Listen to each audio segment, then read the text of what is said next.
Nabi SAW juga memberikan kata kunci kepada kita melalui nasihat kepada salah satu sahabatnya yang bernama Wasibah radhiyallahu anhu. Sahabat ini mengeluhkan kepada Nabi SAW tentang kondisi hatinya yang kadang-kadang tidak tenang. Maka Nabi SAW berkata kepada beliau, istaftih nafsak, istaftih qalbak ya Wasibah. Coba kamu tanyakan fatwa itu ke dalam dirimu sendiri hai Wasibah. Dan tanyakan juga ke dalam hatimu. Thalathan, 3 kali Nabi ulangi.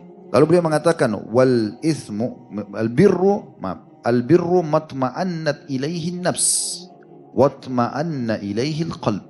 Ketahuilah kebaikan-kebaikan kalau kau sibuk lakukan, ketaatan-ketaatan, itu akan membawa kepada ketenangan jiwamu. Ini dari saksi bahasan kita.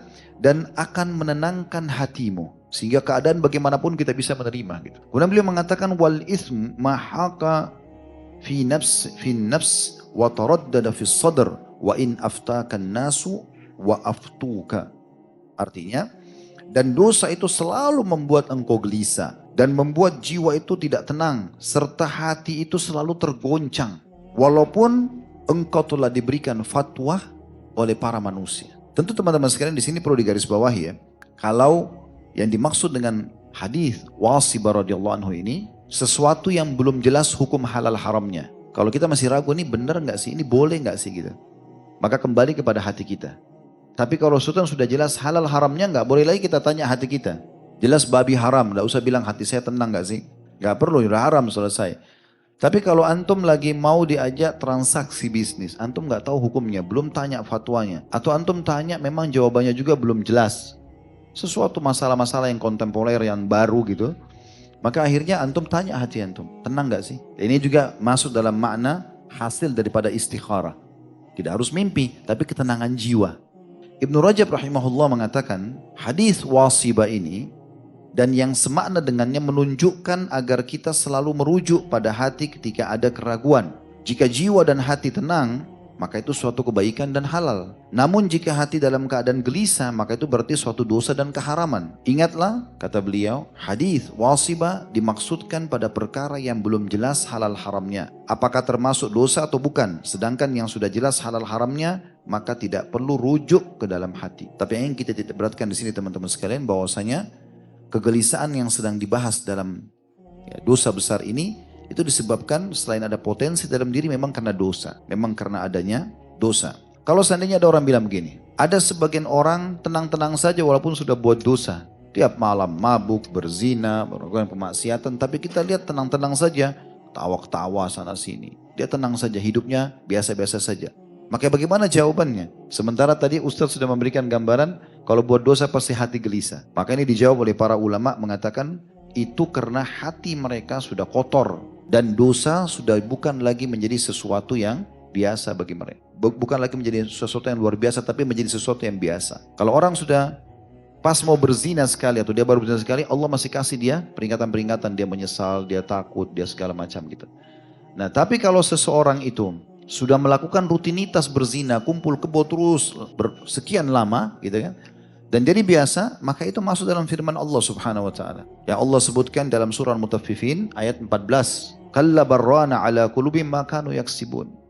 Sekali-kali tidak, sebenarnya apa yang mereka usahakan telah menutupi hati mereka. Ibnu Qayyim menanggapi ini mengatakan, jika hati sudah semakin gelap dengan dosa-dosa, maka amat sulit untuk mengenal petunjuk dan kebenaran. Jadi setelah kita bacakan tadi tafsirnya, kita juga sudah menjelaskan penyebab utama daripada munculnya sifat keluh kesah ini dan akhirnya terbumbuhi dan menjadi pola dalam kehidupan seseorang justru kalau dia buka pintu dosa. Kemudian di sini penulis Syekh Muhammad mengangkat setelah ayat Al-Quran adalah hadis Nabi alaihi salatu wassalam, syarru ma fir rajuli syuhun hali'un wa jubnun khali'. Diriwayatkan oleh Abu Daud dengan sanad jayyid. Terjemahannya, sejelek-jelek perkara yang ada pada seseorang adalah kikir yang suka berkeluh kesah dan sifat sangat penakut. Di sini kan beliau mengangkat dalam judul buku ini, judul dosa besar ini. Jadi karena Nabi SAW mengatakan syarru ma fir rajul, yang paling buruk ada pada diri, jiwa, hati seseorang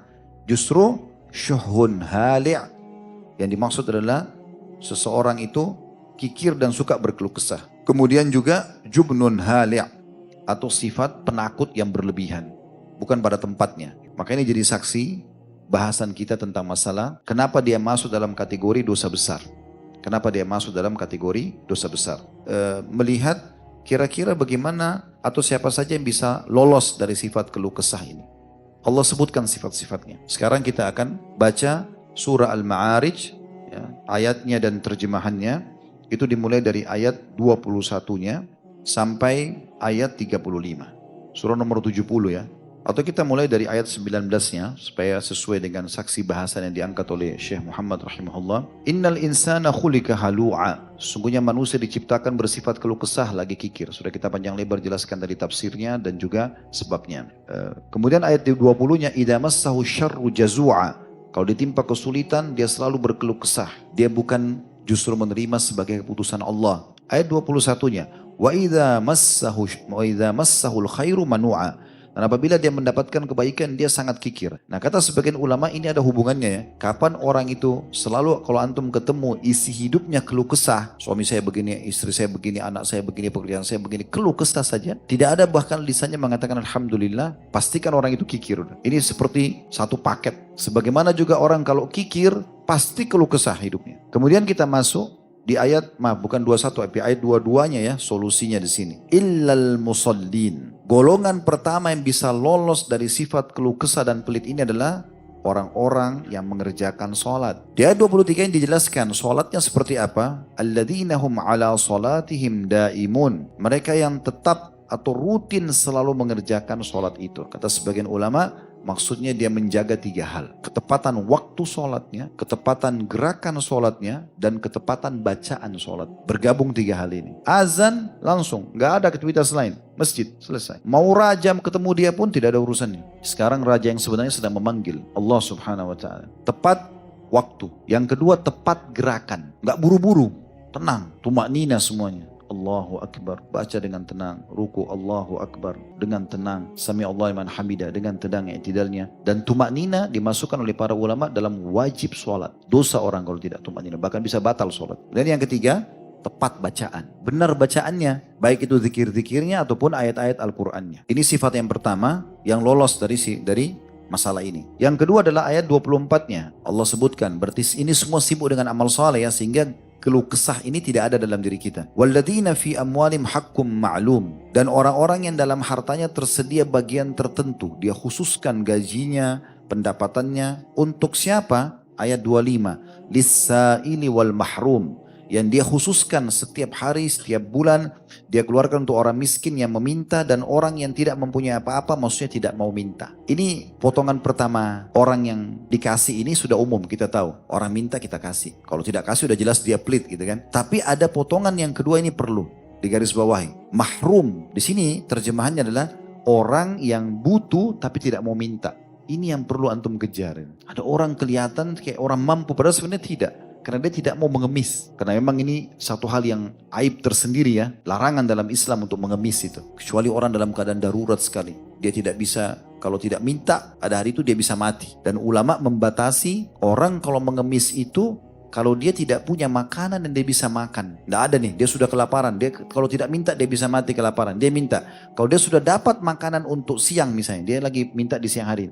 Udah ada makanan siangnya, nggak boleh dia minta untuk malamnya. Saking tegasnya dalam Islam tidak boleh mengemis itu. Dan di zaman Nabi SAW dulu dalam riwayat-riwayat sahih pernah ada orang datang kepada Nabi SAW. Dia minta sesuatu padahal dia orang mampu. Maka Nabi SAW berikan. Lalu kemudian Nabi SAW bersabda setelah orang itu pergi. Ada sebagian orang yang datang minta kepada aku dan aku berikan. Tapi pada saat dia keluar, dia sedang memegang bara api neraka. Karena dia orang mampu, kenapa dia mengemis gitu. Lalu kemudian kata para sahabat, ya Rasulullah, kalau begitu kenapa anda berikan? Toh jelas-jelas itu tidak baik. Kata Nabi SAW, karena Allah melarangku untuk pelit. Maka aku tetap memberikan. Dia ngotot minta. Nanti dosa besar yang akan datang insya Allah, itu kita bahas ada 2 bab di sini tentang masalah bakhil. Mudah-mudahan keluar dari sini kotak amal jadi penuh semua.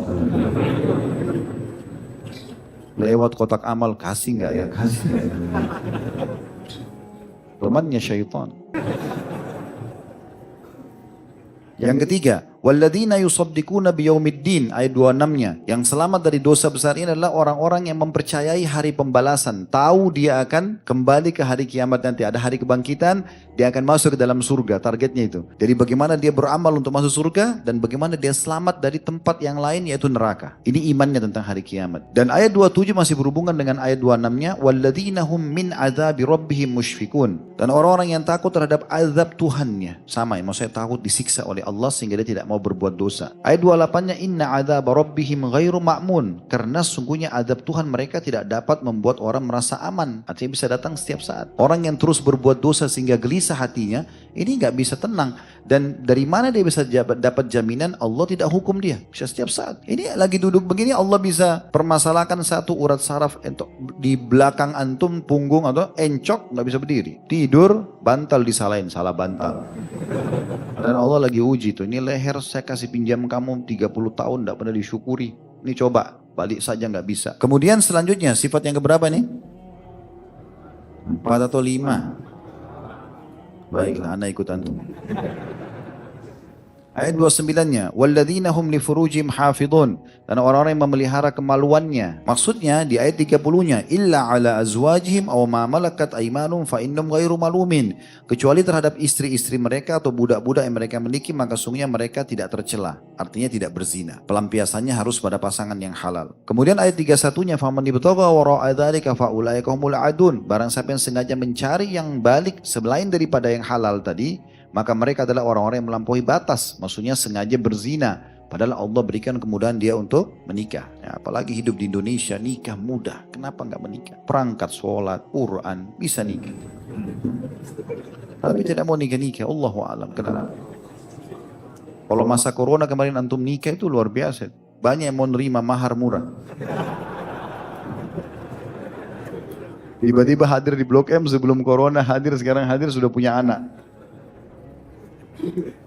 Selanjutnya ayat 32-nya, walladzina hum li amanatihim wa ahdihim ra'un, dan orang-orang yang memelihara amanah-amanah yang dipikulkan dan janji-janjinya. Sekali ucapkan komitmen, ya saya datang, insya Allah datang. Ada udzur syar'i sampaikan, ya saya akan beri, jangan pungkiri. Selanjutnya ayat 33-nya sifatnya, walladzina hum bi syahadatihim qaimun, dan orang-orang yang memberikan kesaksiannya, maksudnya kesaksian pada yang benar, kesaksian yang benar-benar. Kalau ada orang benar kita dukung gitu ya. Kemudian Allah ulangi di ayat 34-nya kembali kepada ayat 22 tadi tentang sholat. Walladzina hum ala sholatim yuhafidun, dan orang-orang yang rutin memelihara sholatnya. 3 hal tadi ya. Apa itu? Tepat waktu, kemudian tepat gerakan, kemudian tepat bacaan. Lalu terakhir Allah tutup di ayat 35-nya, ulaika fi jannatim mukramun. Selamat dari sifat keluh kesah, dan juga yang tadi punya sifat-sifat itu mereka akan kekal di surga, lagi akan dimuliakan. Ini kenapa kita baca Al-Ma'arij ini, karena lanjutan daripada ayat yang diangkat oleh penulis tadi. Allahu a'lam.